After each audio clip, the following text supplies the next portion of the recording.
கல்யாணம் ஆகி 2019 கல்யாணம் பண்ணி கொடுத்தாங்க. எல்லாமே நாங்க அப்ப நான் படிச்சு காலேஜ் செகண்ட் இயர் படிச்சுக்கிட்டு இருந்தேன். நாங்க படிச்சு வச்சுக்கிறோம் எல்லாம் சொல்லிதான் அவங்க கல்யாணம் பண்ணி கொடுத்தாங்க. ஆரம்பத்துல நல்லபடியா தான் இருந்த மாதிரி இருந்துச்சு. போக போக தான் எனக்கு அவங்க சுயர பொம்மை எனக்கு தெரிய ஆரம்பிச்சிச்சு. எனக்கு எல்லாமே தெரிய ஆரம்பிச்சிச்சு. நானும் சரி, நான் அப்பா இல்லாம வளர்ந்தவன், என் குழந்தைகளுக்கும் அந்த நிலைமை வந்துடக்கூடாதுன்னு தான் நான் இவ்வளவு நாளா பொறுமையான போயிட்டு இருந்தேன். நானும் ஒரு சமரச முடிவுல எல்லாமே பண்ணலான்னு நினைச்சேன். ஆனா எனக்கு இந்த நிலைமைக்கு அவங்க கொண்டு வந்து விட்டுட்டாங்க. எனக்கு அது ரொம்ப கஷ்டமா இருக்கு. நான் அப்பா இல்லாம கஷ்டப்பட்ட மாதிரி என் குழந்தைகளை இந்த மாதிரி நின்றுகிட்டு இருக்கிறாங்க. என்னால இவங்க கஷ்டப்படுறத பார்க்க முடியல.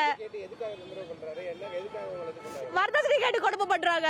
தாக்க முடியாம தான் நான் வந்தேன். எங்க வீட்லயும் இல்லாதப்பட்டவங்க தான் ஜமாத்துல பேசி செஞ்சுதான் எனக்கு கல்யாணமே பண்ணி கொடுத்தாங்க. வசூல் எங்க அண்ணா ஜமாத் மாதிரி பிச்சை எடுத்து எனக்கு கல்யாணம் பண்ணி கொடுத்தா. அதெல்லாம் நான் யோசிச்சுதான் நான் வந்து எவ்வளவு பிரச்சனை வந்தாலும் நான் வந்து சரி குழந்தைக்கு வளர்ந்தாங்கன்னா மாறிடுவாங்க திருந்திடுவாங்கன்னு நானும் முட்டாள்தனமான நம்பிக்கையில இருந்தேன். ஆனா நான் வந்து எனக்கு நல்லா என்ன யூஸ் பண்ணிக்கிட்டாங்க. நான் எப்படி தெரிஞ்சு நல்லா யூஸ் பண்ணிக்கிட்டாங்க. நான் எல்லாம் பிச்சைக்கார குடும்பம், உனக்கெல்லாம் வந்து ஒரு சோஃபால உட்காந்தா கூட நீ உங்க வீட்டுல சோஃபால உட்காந்துருக்கியா, டேட்டி உட்காந்து சாப்பிட்டுருக்கியான்னு கேவலப்படுத்தி என்ன பேசுவாங்க. நிம்மதியா ஒரு வாய் கூட சாப்பிட முடியாது. இதெல்லாம் பார்த்து பார்த்து கடைசியில என்ன அடிச்சுட்டு ட்ரை பண்ணிட்டேன். கீழே விழுந்து எனக்கு கையில காலெல்லாம் முதுகுலாம் அடிபட்டுருச்சுங்க. சிம்சன் ஆஸ்பத்திரிக்கு சர்ஜரி பண்ணாங்க.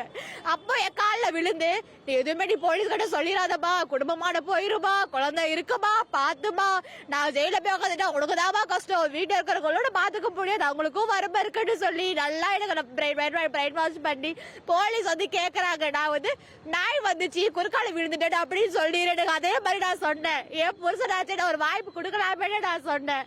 அந்த மனசாட்சி கூட இல்லாம எனக்கு என்னையும் குழந்தைகள் நடுவு இதுல நிப்பாட்டிட்டாங்க. டாக்டர் கூட கேட்டாரு, உண்மையா சொல்லுமா, என் ஹஸ்பண்ட் இந்த பேரை கேட்டாரு. நானும் என் புருஷனை காப்பாத்தணும், என் குழந்தைகளுக்கு வந்து அப்பா இல்லாம போயிடக்கூடாதுன்னு நானும் பொறுமையா நான் இருந்துட்டேன்.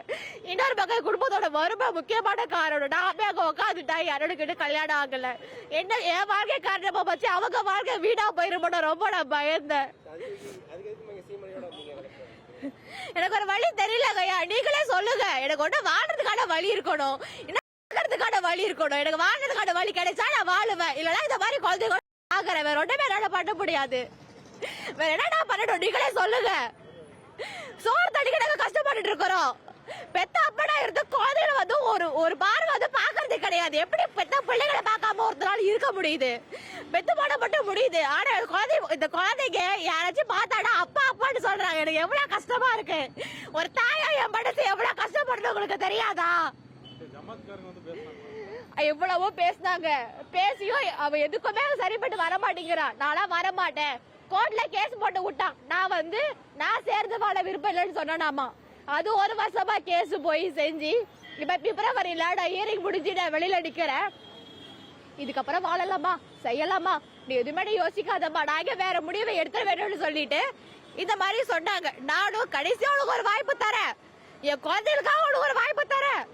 நீ வந்து நல்லபடியா நான் வச்சு வாழ்ந்தா நான் எதுவுமே நான் செய்ய மாட்டேன். நான் போய் கம்ப்ளைண்ட் பண்ண மாட்டேன். கேஸ் கொடுத்தது நீதான், நான் ஒண்ணு கொடுக்கல. நான் சேர்ந்து வாழ்க்கை ஒரு எண்ணத்துல தான் நான் இருக்கிறேன். நீ தான் வந்து அந்த மாதிரி எதுவுமே நடந்துக்காம அழைச்சப்படுத்தி நீ வாழ்ந்துட்டு இருக்கிற. நீ எல்லாம் வந்து ஒரு படுக்கைக்கு 10 தலைக்கு அடி 10 பாயிண்ட் கேட்கறவன். அதெல்லாம் பார்த்துட்டு என்னால வாழ முடியாது. நீ எனக்கு மட்டும் கட்டுப்பட்டு வாழ்றவனா இருந்தா நீ வாழ நிம்மதியான சந்தோஷமா ஒரு வாழ்க்கைய வாழலாம். நமக்கு யாரும் வேணாம். நான் ஒரு தனி வீட்டுக்கு போய் நாம நம்ம குழந்தைக்கு சந்தோஷமா வாழ நான் எவ்வளவோ நான் சொன்னேன். கோடிட்டு போய் வீட்டுல சிசிடிவி கேமரா வச்சுட்டா, போனை புடுங்க வச்சுட்டா, நான் திடீர்னு சொல்லி பட்டத்தை கட்டிட்டா, ஓமலூர்ல போய் வந்து என் பொண்ணாடி எனக்கு தொந்தரவு பண்ணா போறேன்னு சொல்லிக்கிட்டு என் மேல பொய்யா புகார் கொடுத்துட்டான். அது வந்து நான் 6 மாசமா நான் ஜமாத்துக்கு அழிஞ்சுக்கிட்டு இருந்தேன். இந்த மாதிரி என் மேல பொய்யா கேஸ் போட்டா, கூட்டிட்டு போய் இந்த மாதிரி பேசி இந்த மாதிரி பண்ணிட்டா, எனக்கு என்ன பண்றது தெரியல. நீங்க எஸ்ஐ கிட்ட சொல்லி ஒரு கம்ப்ளைண்ட் நீங்க எடுங்க நான் எவ்வளவு நான் போய் சொன்னேன்.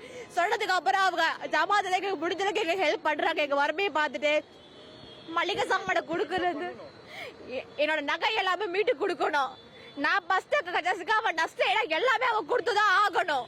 அவனை நான் சும்மா விட மாட்டேன். எங்க வீட்டுல 5 பவுண்ட் போட்டாங்க, அவங்க வீட்டுல தாலின்னு ஒரு 3 பவுண்ட் போட்டாங்க, அப்புறம் தோடு ஒரு மோதிரம், வெள்ளி நகை கூட விட்டு வைக்கல, எல்லாமே புடுங்கி வச்சுட்டாங்க. என் பேரு ஜரீனா.